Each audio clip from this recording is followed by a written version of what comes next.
ఆ, వందనాలమ్మా. మొట్టమొదటిగా త్రియేక దేవునికి కృతజ్ఞతాస్తుతులు స్తోత్రాలు చెల్లిస్తున్నామండి. అదేవిధంగా ఈ యొక్క కాన్ఫరెన్స్ కాల్లో జాయిన్ అయిన ప్రతి ఒక్కరికి ప్రేమపూర్వక వందనాలు తెలియజేస్తున్నాను. ఈ యొక్క ప్రత్యేక సమయంలో అనేక సార్లు ప్రతి దినం కూడా, అనేక సార్లు కాదు కానీ ప్రతి దినము కూడా దేవుని వాక్యాన్ని విరుగుగా అనేక మంది బిడ్డలు మనకి దేవుని యొక్క వాక్యాన్ని పంచుతూ వస్తున్నారు. ఈ దినాన్ని నాకు ఇచ్చిన ఈ యొక్క సమయాన్ని బట్టి దేవాతి దేవునికి మొట్టమొదటిగా వందనాలు. అలాగే ఈ సమయాన్ని నాకు ఇచ్చిన ఎస్తేర్ గారికి కూడా నా యొక్క హృదయపూర్వక వందనాలు తెలియజేస్తున్నాను. వాక్యంలో ముఖ్యంగా 2వ రాజులు 22వ అధ్యాయం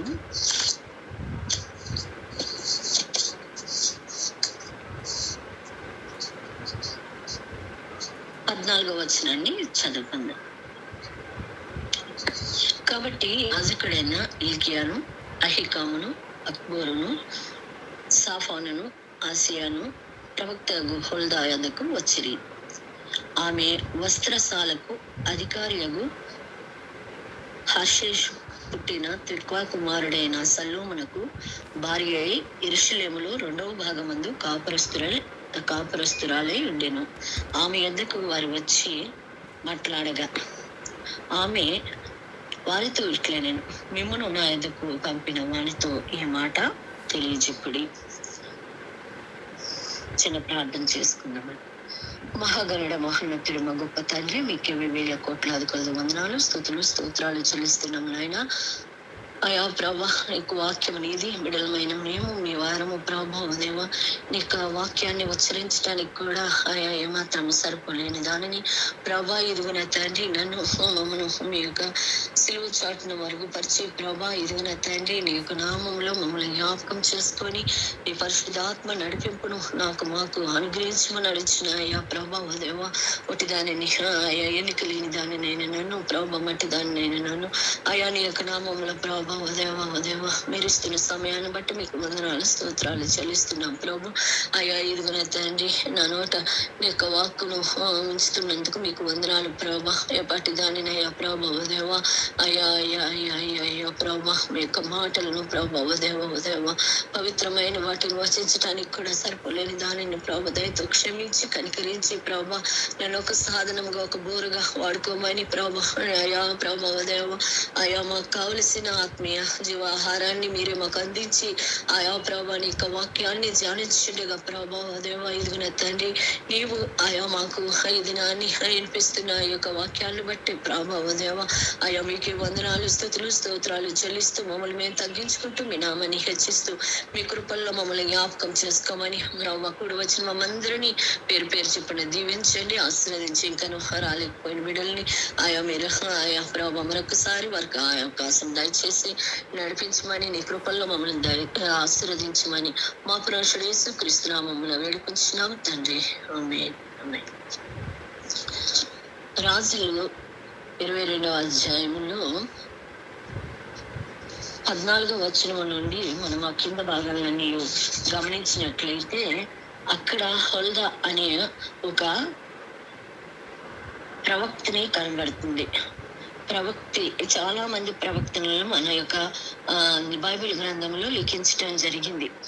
దేవుని యొక్క నామాన్ని బట్టి పురుషులతో పాటు ఆ దినాన్ని ఆధిక్యత లేని వారైనప్పటికీ ధర్మశాస్త్ర గ్రంథంలో కొంతమంది పేర్లను లిఖించడానికి, లేదంటే భర్తల పేర్ల ద్వారా కూడా కొంతమంది భార్యలను ఈ యొక్క గ్రంథంలో లిఖించడానికి దేవుడు గొప్ప అంటే స్త్రీలపై దేవునికి ఉన్న ఆ యొక్క ఉన్నతమైన ఆ యొక్క ప్రేమను మనము తెలుసుకోవచ్చు. ఎందుకంటే చాలా మంది స్త్రీలు ఆదికాండం మొదలుకొని చాలా మంది స్త్రీలని మనం చూస్తూ ఉంటాం. ఎందుకంటే దేవుని యొక్క నామములో ఆదిమ తల్లిదండ్రులైన ఆదాము గారు కూడా తన యొక్క మాటను ఉల్లంఘించినప్పటికీ ఏ స్త్రీ ద్వారా ఈ యొక్క ప్రపంచములో, ఈ యొక్క భూలోకములో దేవుని యొక్క ఆజ్ఞను తిరస్కరించినప్పటికీ ఆ దేవుని యొక్క ప్రేమ ఎంత అతీతమైందంటే, ఒక బాలుడుగా మళ్ళీ ఆ తల్లిని ఎన్నుకొని, స్త్రీనే ఎన్నుకొని ఆయన ఈ లోకానికి రావటం జరిగింది. స్త్రీ ఒక ప్రభు అయిన యేసుక్రీస్తు వారి లోకానికి రావటానికి ఒక స్త్రీని సాధనంగా వాడబడిందంటే ఎంత గణనీయమైన స్త్రీకి దేవుడు ఎంత ప్రాముఖ్యమైన స్త్రీగా అవకాశం ఇచ్చాడో మనం గమనించవచ్చు. మరియు మార్తలు అంటే ప్రభువుకు బహు ప్రీతి, చాలా ఇష్టమైంది కదా, ఇష్టమైన వారు కదా. అలాగనే 18 ఏండ్ల నుండి నడుము వంగిన స్త్రీని యేసయ్య స్వస్థపరచడానికి ఇష్టపడ్డాడు. రక్తస్రావం గల 12 ఏండ్ల నుండి ఎంతో భారభరితమైన స్థితి, తన యొక్క ఎవరికీ చెప్పుకోలేని ఆ యొక్క భయంకరమైన పరిస్థితి నుండి స్త్రీని బాగు చేశాడు. అలాగే సమరయ స్త్రీని దర్శించడంలో యేసయ్య ఆయన యొక్క ప్రేమను వెల్లడిపరిచాడు. ప్రిస్కిల్ల తన ప్రాణం పెట్టేటప్పుడు కూడా వెనుకాడలేదు. అటువంటి స్త్రీలు ఈ దినాల్లో కూడా దేవుడు ఎన్నుకోవాలని ఇష్టపడుతున్నాడు. ఆఖరికి పునరుద్ధానుడైన ప్రభువైన యేసుక్రీస్తును మొట్టమొదటిగా చూడటానికి సాహసించిన వ్యక్తిని కూడా మన మగ్దలేని మరియగా కూడా చెప్పుకోవచ్చు. ఇటువంటి స్త్రీలు అంటే ఈ యొక్క ప్రవక్తని కొరకు నేను చెప్పడానికి గల కారణం ఏంటంటే, ప్రవక్తని యొక్క పేరు ఆమె భర్తకి విధేయురాలుగా ఉన్నప్పటికీ ప్రభువైన యేసుక్రీస్తు వారి యొక్క సువార్త పనిలో, యెహోవా తండ్రి యొక్క పనిలో తను నిలిచి ఉన్నట్లుగా మనం చూస్తాం. ఆమె పేరుకి అర్థము ముంగీస్ అనే అర్థము. ఆమె ప్రవక్తినిగా ఖ్యాతిని అందటానికి గల కారణము యెహోవా తండ్రి యొక్క నామాన్ని ఘనపరచటమే అని మనం గుర్తించాలి. తన భర్త సలోము యాజకుల వస్త్రాలు ఉండే సాలకు అధికారిగా ఉన్నాడంట. వస్త్రాలను శుభ్రపరచడంలో గాని, యాజకుల కొరకు సిద్ధపరిచే విషయంలో గాని, పాత నిబంధన గ్రంథంలో యాజకులు మాత్రమే బలులు అర్పించేవారు అనేసి మనము చాలా సార్లు చూస్తుంటాం. కాబట్టి ఆ యాజకత్వము అర్పించేటప్పుడు వారి యొక్క వస్త్రముల మీద రక్తపు మరకలు ఉండొచ్చు కదా. ఆ బలులను అర్పించేటప్పుడు అటువంటి రక్తపు మరకలను కూడా వాటన్నిటినీ ఆ మరకలన్నిటినీ ఏ రీతిగా శుభ్రపరచాలో ఆ రీతిగా శుభ్రపరిచి మరలా అధికారులకు కావలసిన వస్త్రాలను సిద్ధపరిచేవాడిగా చాలా వస్త్రాల విషయంలో చాలా ప్రాముఖ్యత. ఎందుకంటే రాజులు ధరించే ఆ యొక్క వస్త్రాలు గాని, యాజకులు ధరించే వస్త్రాలు గాని చాలా ప్రశస్తమైనవిగా ఉండాలి. కాబట్టి కొన్ని సమయాల్లో ఆ వస్త్రాలు కూడా చిలుగుపోయి ఉండొచ్చు. కాబట్టి వాటిని కూడా చాలా భద్రంగా ఎట్లా వాటిని ఆల్టర్నేట్ చేయాలన్నది గుర్తించి ఆ యొక్క పనిలో ఒక అధికారత్వాన్ని కలిగిన భర్తగా తనని చూడొచ్చు. అయితే అటువంటి భర్తకి భార్య కూడా సహకారిని కూడా ఉండవచ్చు. ఎందుకంటే వారిద్దరు కూడా యాజక ధర్మాన్ని చేయటానికి వారు ప్రాముఖ్యముగా, ఎందుకంటే యాజకుల యొక్క వస్త్రాలని అంత పవిత్రముగా, అంత పరిశుద్ధముగా, లేకపోతే గొప్ప వారి యొక్క వస్త్రాలు కుట్టే విషయంలో గాని, శుభ్రపరిచే విషయంలో గాని, సిద్ధపరిచే విషయాల్లో గాని చాలా గొప్ప పరిచర్య చేసేవారిగా మనం చూస్తున్నాం. భర్తకు చేదోడు వాదోడుగా ఉండే స్త్రీగా కూడా మనం చూస్తున్నాం. ఒక వ్యక్తి కలిగి ఉండవలసిన గుణలక్షణాలన్నీ కూడా ఈమెలో, ఎందుకంటే ఆమె ఇల్లును శుభ్రపరుస్తూ భర్త యొక్క పనుల్లో చేదోడు వాదోడుగా ఉంటూ ప్రజల మధ్య దేవుని కొరకు కూడా నిలబడిన వ్యక్తిగా చూస్తున్నాం. యెహోవా యందు భయభక్తులు గల స్త్రీ కొనియాడబడునన్న వాక్యము ఈమె పట్ల నెరవేరినదిగా మనం చూస్తాం. ఎందుకంటే ఈ యొక్క విషయాలు మనకి తెలియటానికి మొదటగా మనము రాజులు ఈ 2వ గ్రంథం 22వ అధ్యాయం నుండి 8వ వచనం నుండి మనం గమనించినట్లయితే, రాజుల గ్రంథంలో 47 అధ్యాయాలు గలవు కదా. 47 అధ్యాయాలు గల పుస్తకం కలిగిన ఈ యొక్క గ్రంథముల యందు 41వ రాజుల చరిత్ర రాయబడి ఉందని మనం గుర్తించాలి. అంతేకాకుండా 2 ప్రవక్తల కోసం కూడా ఈ యొక్క గ్రంథంలో రాయబడినట్లుగా మనం చూస్తాం. 41 రాజులలో దరిదాపు 8 మంది యెహోవా దేవుణ్ణి ఆరాధించే భక్తులుగా మనకు చూస్తున్నాం. వీరు యూదా దేశపు రాజులుగా కూడా గుర్తించారు. ఈ యొక్క 8 మంది రాజుల్లో ప్రముఖమైన వ్యక్తులు కూడా మనకి ఈ యొక్క రాజుల గ్రంథంలో మనకు కనబడుతూ ఉంటారు. రాజుల్లో హిజ్కియా గాని హోషియా రాజులు గాని ప్రముఖమైన పాత్రను ఈ యొక్క గ్రంథములో లిఖించడం జరిగింది. వీరు దేవునికి భయపడి యథార్థంగా జీవిస్తూ విగ్రహారాధనని ఖండించేవారు. దేవునికి ప్రియమైన వారుగా కూడా వారు ఉన్నారు. ఈ గ్రంథాన్ని ఇర్మియా రాసినట్లుగా చరిత్రకారుల యొక్క అభిప్రాయం.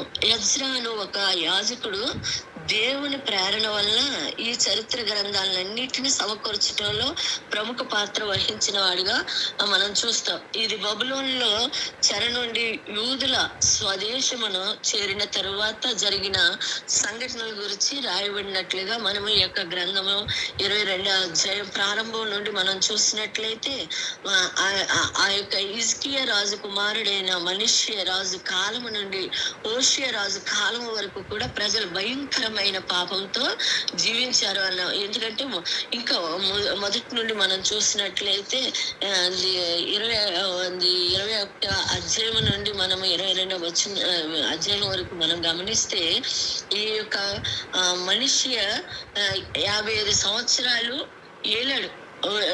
ఏషియా రాజు తర్వాత భయంకరమైన పాపంతో వీళ్ళు జీవిస్తున్న సమయంలో యెహోవా దృష్టికి చెడు నడిచి బయలుదేవతల కంట బలిపీఠాలు కట్టించేవారంట. దేవతా స్తంభాలని నిలవబెట్టేవారంట. తన తండ్రి అయిన హిజ్కియా మాత్రం ఎంతో యథార్థపరుడుగా ఉన్నాడు కదా. మన యొక్క గృహాల్లో తల్లిదండ్రులు నీతిమంతులుగా ఉంటే బిడ్డలు అనీతిమంతులుగా తీర్చబడుతున్నారు.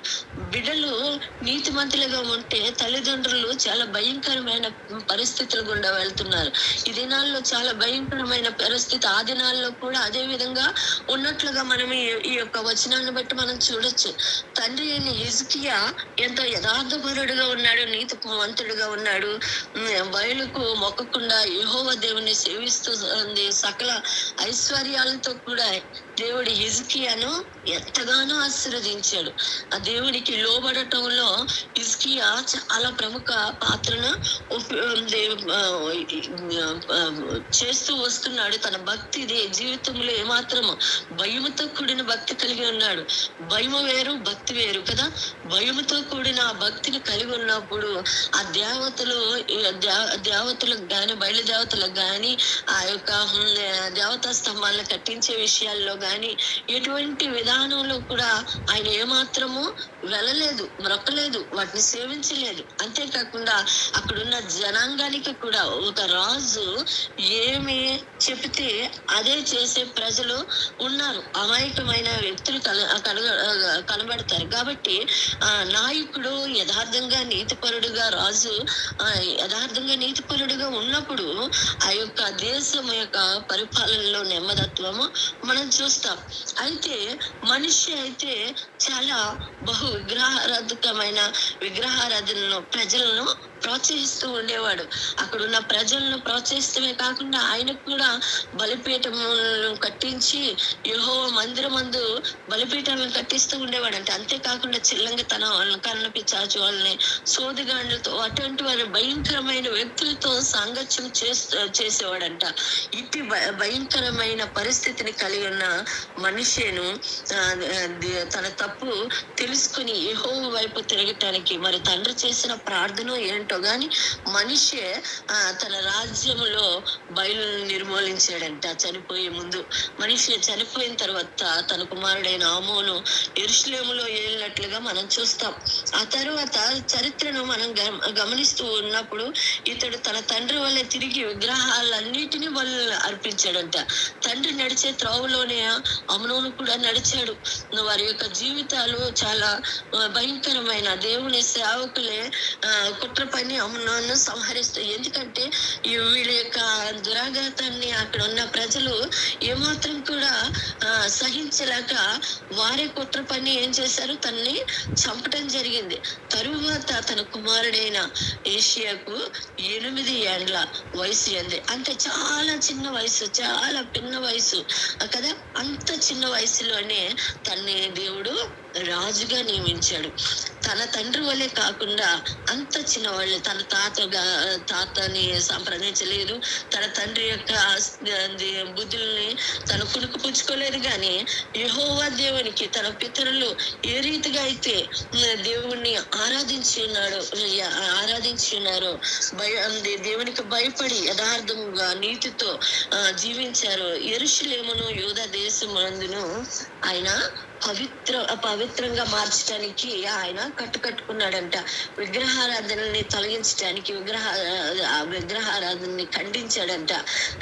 దేవుని యొక్క మందిరాలని నిలబెట్టడంలో గాని ఆయన ఎంతో ప్రముఖ పాత్ర వహించిన విధానంగా మనం ఈ యొక్క రాజుల 22వ అధ్యాయం అంతా మనం చూస్తే, దినవృత్తాంతాలు 2వ దినవృత్తాంతాలు 34, 22వ అధ్యాయం అంతా మనం చూస్తే మనకి తెల్లగా అర్థమవుతుంది.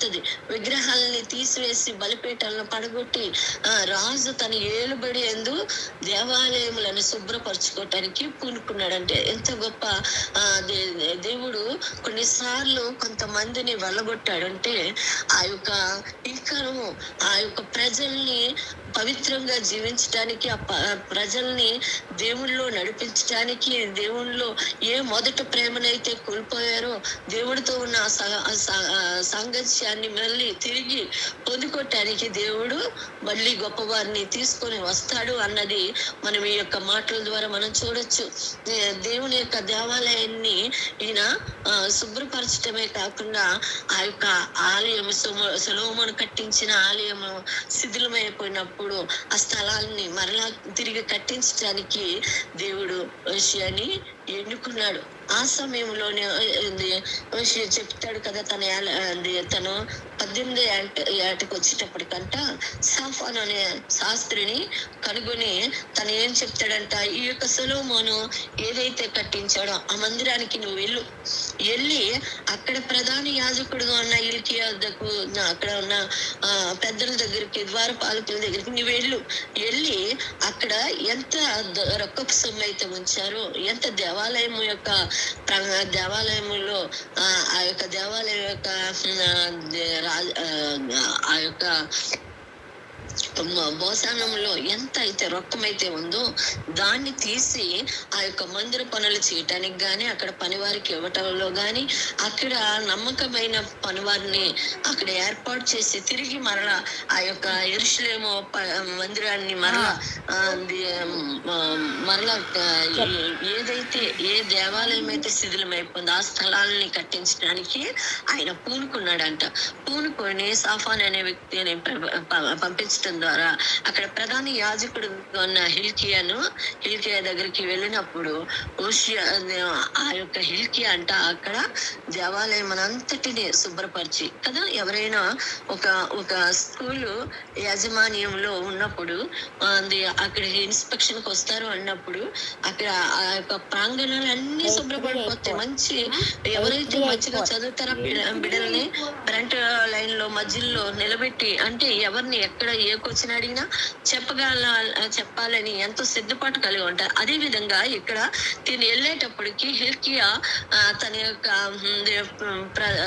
ఆ యొక్క మందిరాన్ని శుభ్రపరిచేటప్పుడంట ఒక బుక్ అక్కడ దొరుకుతుందంట. అక్కడ ప్రధాన యాజకుడైన ఎల్కి యెహోవా మందిరమందు ధర్మశాస్త్ర గ్రంథము ఒకటి దొరికిందని సాఫాను శాస్త్రికి అది ఇవ్వటం జరిగిందంట.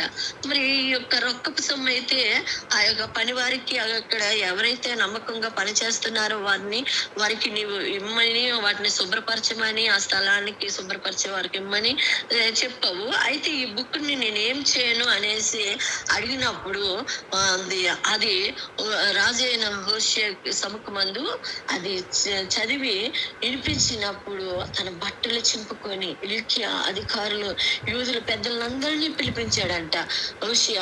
ఎందుకంటే ఆ యొక్క గ్రంథంలో ఉన్న మాటలు చదివినప్పుడు ఈయనకి చాలా భయాందోళన జరిగింది. ఎందుకంటే ఆ యొక్క ఇంకా ఆ విచారణ చేయటానికి ఇంకా ఆ గ్రంథంలో ఉన్న మాటలన్నీ పూర్తిగా చదవకుండానే తన్ను తాను రాజుకు ఉన్న తన బట్టలను అంట చింపుకున్నాడంట. ఆ యొక్క పరిశుద్ధ గ్రంథంలో లిఖించిన ఆ మాటలను చూసినప్పుడు రాజుకి చాలా భయం కలిగింది. ఆ భయం కలిగి తన బట్టలను చింపుకొని తను అంటే ఇక్కడ ఈ బట్టలను చింపుకోవటానికి గల ఒక మాటను మనం ఆత్మీయంగా అర్థం చేసుకున్నట్లయితే హోషేయ తన యొక్క జీవితంలో తను చేస్తున్న ప్రతి పనిలో కూడా నమ్మకత్వాన్ని చూపించాడు. నీతితో ఉన్నాడు, యథార్థంగా ఉన్నాడు, మంచిగా చేస్తున్నాడు, దేవుని మందిర పనులన్నీ చేస్తున్నాడు, ప్రజలందరినీ చక్కగా నడిపిస్తున్నాడు. కానీ ఈ యొక్క ఏదైతే మోషే ద్వారా రాసిన ఈ యొక్క ధర్మశాస్త్రం ఉందో ఆ ధర్మశాస్త్రము తనకి దొరికినప్పుడు దాన్ని చదివి వినిపించినప్పుడు ఒక రకమైన భయాందోళనకి గురైపోయి తన యొక్క వస్త్రాల్ని చింపుకున్నాడంట కదా. మన యొక్క అక్కడ ప్రభువైన యేసు క్రీస్తు వారి యొక్క శిలువ మరణానికి వెళ్ళేటప్పుడు కూడా అక్కడ ఉన్న అధికారులతో మాట్లాడుతున్నప్పుడు ఈయన దేవదూషణ జరిపాడని అక్కడ ఉన్న ప్రధాన యాజకులు వారు కూడా వస్త్రాలను చింపుకున్నారంట. వస్త్రాలని చింపుకొని అంటే వస్త్రాన్ని చింపుకోవటం కాదు కానీ నూతన నిబంధనలు ఏం చెప్తాడు దేవుడు? నీ హృదయాన్ని చింపుకోమని చెప్తున్నాడు. హృదయం అనే పాపపు విధానముతో మొద్దుబారిపోయిన ఆ హృదయాన్ని నీవు చీల్చి పరిశుద్ధుడైన దేవాతి దేవుని యొక్క మాటలను అందులో ఆ హృదయం అనే పలక మీద రాసుకోమని చెప్తున్నాడు. ఇక్కడైతే రాజు తన బట్టలను చింపుకోవటానికి అక్కడ పశ్చాత్తాపానికి గుర్తుగా మనం చూస్తాం. తను వెంటనే తన యొక్క రాజరిక బట్టల్ని తీసివేసినట్లుగా చింపుకొని అక్కడ ఉన్న అధికారులు పెద్దలందరినీ పిలిపించి యెహోవా విచారణ చేయండి. అసలు ఏంటి? యెరూషలేములో కాపురం ఉన్న ఒక సామాన్యమైన స్త్రీ హోల్దా కోసం మనం మొదటగా చెప్పుకున్నాం కదా.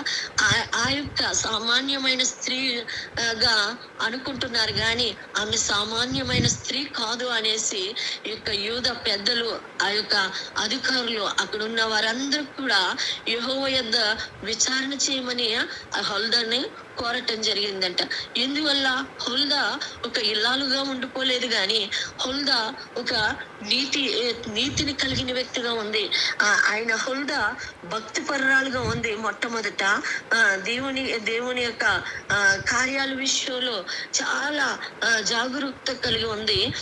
హుల్దా తన యొక్క భక్తి విషయంలో దేవుని యందు భయభక్తులతో కొనియాడే స్త్రీగా అనేక మంది ప్రజలను దేవుని వైపు త్రిప్పే స్త్రీగా తను ఉంది. తన భక్తి ద్వారా అనేకులు మార్చబడుతున్నారు. అంతేకాకుండా అక్కడ సాహసవంతురాలుగా ఉంది. ఉన్నట్లుగా మాట్లాడే వ్యక్తిగా చూస్తున్నాం. నమ్మకమైన వ్యక్తిగా మాట్లాడుతున్నాం. ఆ యొక్క నమ్మకమైన వ్యక్తిని కనుగొన్నారు ఈ యొక్క యూదా పెద్దలు, అక్కడున్న అధికారులు కనుగొన్నారు.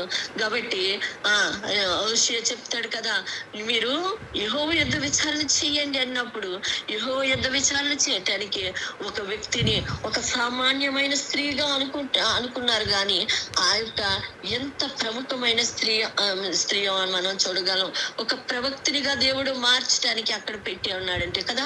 మనం చాలా మంది ప్రవక్తిని చూస్తాం. దెబోరా చాలా ధైర్యవంతురాలు కదా. తన యొక్క జీవితంలో దెబోరా యొక్క జీవితాన్ని మనం చూస్తే ఇశ్రాయేలీయులకు తల్లిగా ఉంది, న్యాయాధిపతిగా ఉంది, వారిని ఆదరించింది కదా.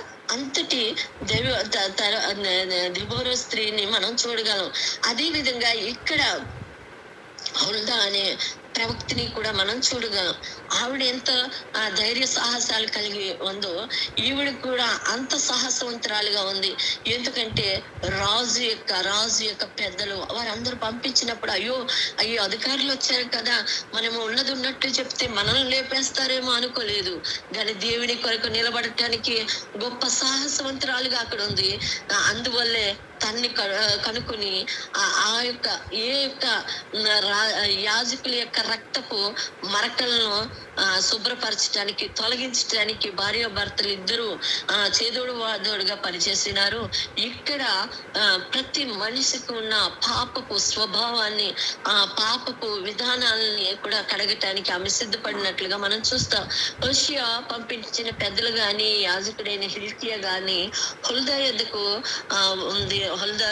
వచ్చినప్పుడు ధర్మశాస్త్ర విషయాలని విచారణ చేయమని తనకి దొరికిన ఎందు నిమిత్తం అయితే వచ్చారో తనకి దొరికిన ఆ పుస్తకాన్ని తీసుకొని హుల్దా దగ్గరికి వస్తారు. అప్పటికి ఆమె ఆ యొక్క పట్టణములో చాలా ప్రాముఖ్యత కలిగిన వ్యక్తిగా, ఖ్యాతి కలిగిన వ్యక్తిగా, ఎంతో పేరు పొందిన వ్యక్తిగా, నమ్మకమైన వ్యక్తిగా, దైవ సేవకురాలుగా ఉండి దైవ సేవకులు కూడా ఆమె యొద్దకు వెళ్తూ ఉన్నారు. అదే విధంగా హుల్దా ముక్కుసూటి మనసుగా కూడా మనం చూస్తాం.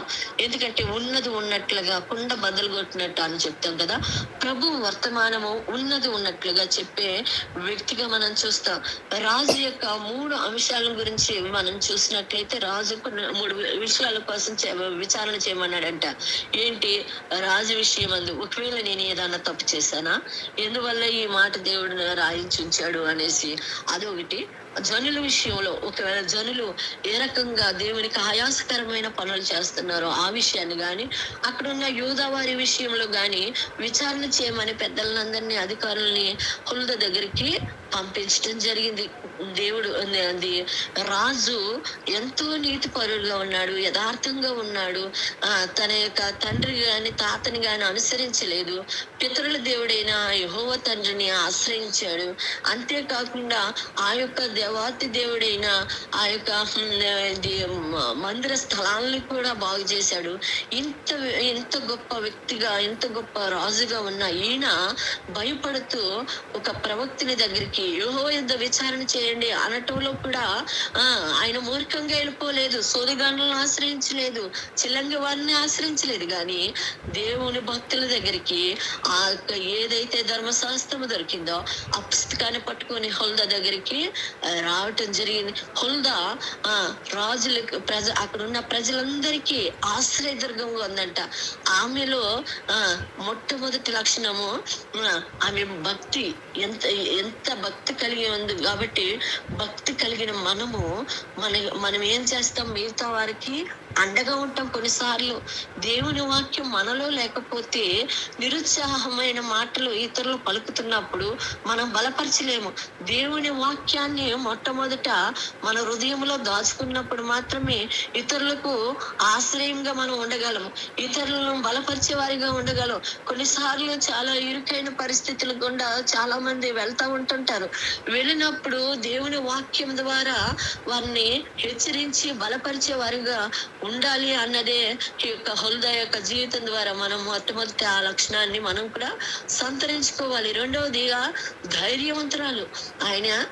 ఆవిడ భక్తిలో శాస్త్ర విషయాల్లో కూడా ధైర్యంగా ఉంది.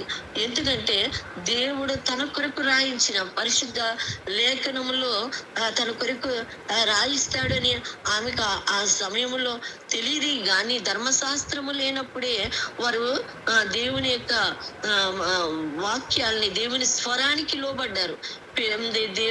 దేవునిలో ముందుకు సాగటం జరిగింది కదా. మనం కూడా మనకి ఇంత పరిశుద్ధ గ్రంథాన్ని ఇచ్చారు. హిందువులకు కూడా వారి యొక్క గ్రంథము అందరూ చదవరు. మనం పరిశుద్ధ గ్రంథంలో క్రైస్తవులు చాలా మట్టుకు చదువుతాం, ఎవరో చదవరేమో కానీ అయినప్పటికీ, అన్యులైనప్పటికీ కొన్ని తల్లిదండ్రులు చెప్పిన మాటలు, పెద్దమ్మలు చెప్పిన మాటలు, లేకపోతే అమ్మమ్మలు చెప్పిన మాటలకి శిరస వహించి వారి ఒకవేళ భక్తి జీవితములో వారు ప్రారంభం నుండి వారు అంతగా చదవకపోవచ్చు, కానీ వారి యొక్క దైవ గ్రంథాలు అందులో ఉన్న విషయాలు వీరికి తెలియకపోయినప్పటికీ వారి అమ్మమ్మలు వాళ్ళు చెప్తున్న మాటలకి వారు శిరస వహిస్తారు, లోబడతారు.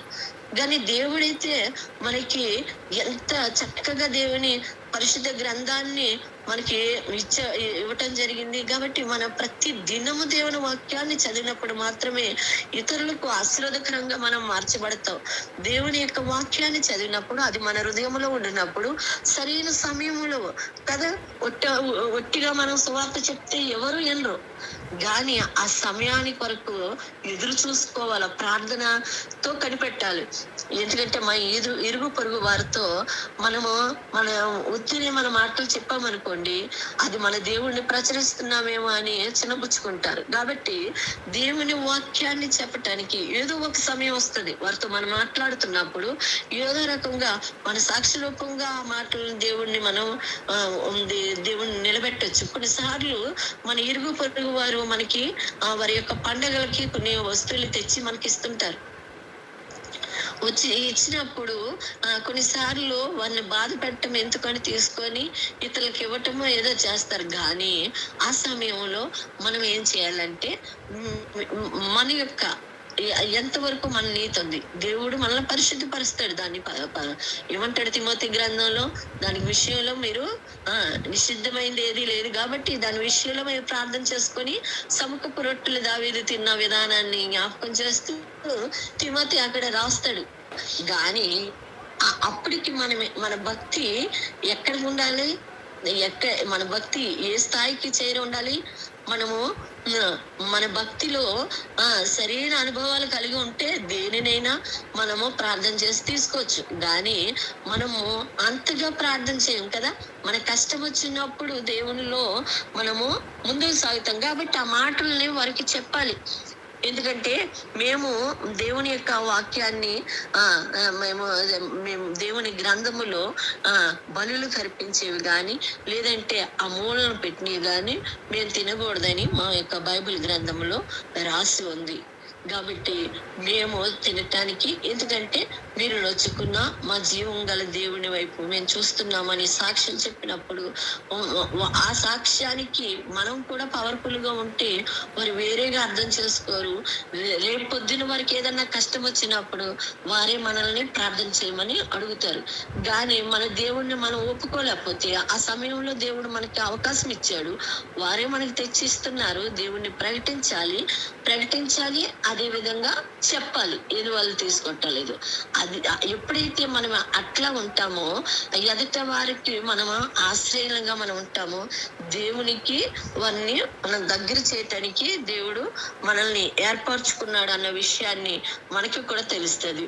ఎప్పుడైతే దేవుని సన్నిధిలో మనము నిందారహితులుగా ఉంటామో అప్పుడు మనం దేవుని యొక్క వాక్యాలని ఇతరులకు కూడా పంచుకోగలం. ఆమె వారితో ఏ మాటలు చెప్తుందంట, మిమ్మల్ని నా యొద్దకు పంపిన వారితో ఈ మాట తెలియచేయడి యెహోవా సెలవిచ్చింది ఏమనగా, యూదారాజు చదివిన గ్రంథంలో రాయబడిన కీడంతటిని ఏది విడిచిపెట్టకుండా నేను ఈ స్థలం మీదకి దాని కాపురస్తుల మీదకి రప్పిస్తాను. ఈ జనులు నన్ను విడిచి ఇతర దేవతలను ధూపం వేయచ్చు, ఇతర దేవతలను పూజిస్తూ సకల కార్యముల చేత నాకు కోపం పుట్టించారు గనుక నా కోపం ఆరిపోకుండా ఈ స్థలం మీద రగులుతున్నది. కాబట్టి యెహోవా నీవైతే యెహోవా యొద్దకు విచారణ చేయటానికి వచ్చావు, యూదా రాజులకు ఈ మాట తెలియపరచడానికి నువ్వు వచ్చావు. కాబట్టి నీవు మాత్రం నెమ్మది కలిగి ఆ చివరి విషయాల్లో చూస్తాను. నేను నిన్ను నీ పితరుల యొద్దకు చేర్తును, నీవు నెమ్మది నొందిన వాడివే సమాధికి చేర్చబడదు. నేను ఈ స్థలం మీదకి రప్పింపబో కీడును నీవు నీ కన్నులతో చూడవు అని చెప్తున్నాడు. 22 అధ్యాయము 20వ వచనములో ఆ మాటలు మనం చూస్తాం. ఎందుకంటే యోషియా రాజుని మాత్రము నీవైతే ఈ యొక్క నిందను, ఈ యొక్క భయంకరమైన కీడంతటికి ఆయన కోపము నిమిషం మాత్రమే ఉంటది కదా, ఆయన కోపంకి ఆ నిమిషంలో ఆ కీడంతా కూడా ఆ స్థలానికి నేను తీసుకురాబోతున్నాను.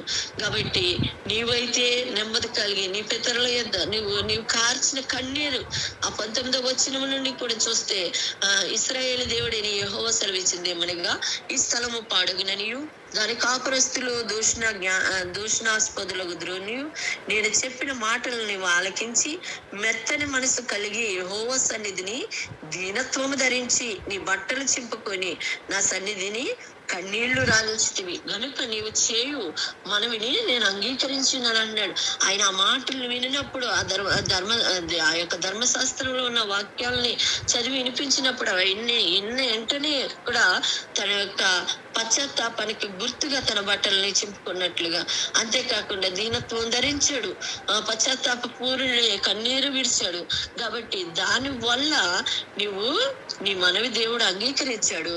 కాబట్టి నీవు నెమ్మదితో నీ పితరులతో నీవు చేర్చబడతావు అనేసి హోషేయ కోసం హుల్దా అనే ప్రవక్తని చెప్తుంది. దేవుని యొక్క హుల్దా ధైర్యంగా తన ఎదుకు వచ్చిన పెద్దలకు ఈ మాటలు చెప్పటానికి మాత్రము భయపడలేదు. దేవుని పక్షముగా మాట్లాడిన స్త్రీని రాజులకు గాని అధికారులకు గాని భయపడవలసిన అవసరం లేదు. కానీ ఎప్పుడైతే మనము సరైన విధంగా ఉండలేకపోతామో, మన యొక్క భక్తిలో కరెక్ట్ గా ఉండలేకపోతే చిన్న విషయాన్ని కూడా మనం తప్పించుకోలేము కదా. వారి దగ్గర నుండి ఆ యొక్క వస్తువులు, నేను ఉదాహరణకి ఆ మాట చెప్పాను కదా, ఎవరైతే హైందవులుగా పిలువబడుతున్నారు వారి దగ్గర మన వస్తువులు కొన్నిసార్లు తీసేసుకుంటాం.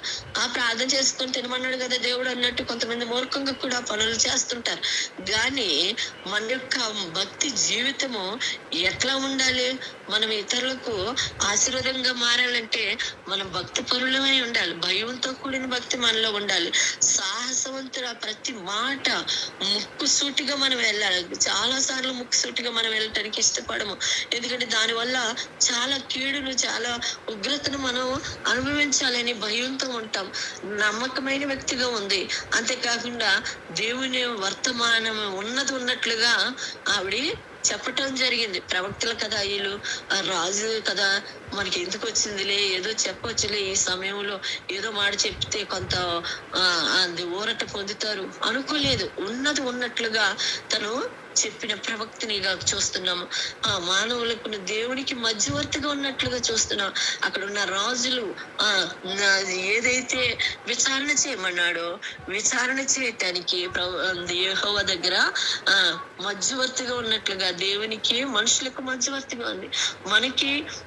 మనకి తండ్రికి ఎవరు మధ్యవర్తిగా ఉన్నారు? కుమారుడైన ప్రభువైన యేసు క్రీస్తు వారు మధ్యవర్తిగా ఉన్నారు. ఆయన ఎప్పుడైతే మన పాపము భారం అంతటిని ఆయన సిలువ మీద మోయటానికి ఆయన తన ప్రియ కుమారుని లోకానికి పంపించడం ద్వారా ఆయన మనకి సంచకరువుగా ఆయన మధ్యవర్తిగా ఉన్నాడు. అదే విధంగా ఈ యొక్క హుల్దా యొక్క జీవితం కూడా మధ్యవర్తిత్వం కలిగిన వ్యక్తిగా చూస్తున్నాం. గుణవంతురాలుగా ఉంది. అంతేకాకుండా అంత ప్రముఖ వ్యక్తిగా తను ఉండటానికి గల కారణం ఏంటంటే దేవునిలో ప్రభువులో నిలబడిన స్త్రీగా ఉంది. ప్రజల మెప్పును పొందిన స్త్రీగా ఉంది. ఎప్పుడైతే దేవుడితో మనము మమేకమై ఉంటామో ప్రజల మెప్పు కూడా మనం పొందగలం. ప్రజలు మనల్ని ఆదరించే వారిగా ఉండగలరు. ఎప్పుడైతే మనము అటువంటి పరిస్థితిగా మనము హుల్దా యొక్క జీవితము చాలా గొప్ప జీవితం కదా. తన జీవితంలో ఉన్న ఈ యొక్క లక్షణాలన్నీ కూడా మనం ధరించినట్లయితే, ఒకటి సాహసవంతురాలుగా ఉంది, భక్తిపరురాలుగా ఉంది, నమ్మకమైన వ్యక్తిగా ఉంది, ముక్కుసూటిగా మాట్లాడే స్త్రీగా ఉంది, దేవుని వర్తమానాన్ని ఉన్నట్లుగా చెప్పే ప్రవక్తనిగా ఉంది, మానవులకును దేవునికి మధ్యవర్తిగా ఉంది, గుణవంతురాలైన స్త్రీగా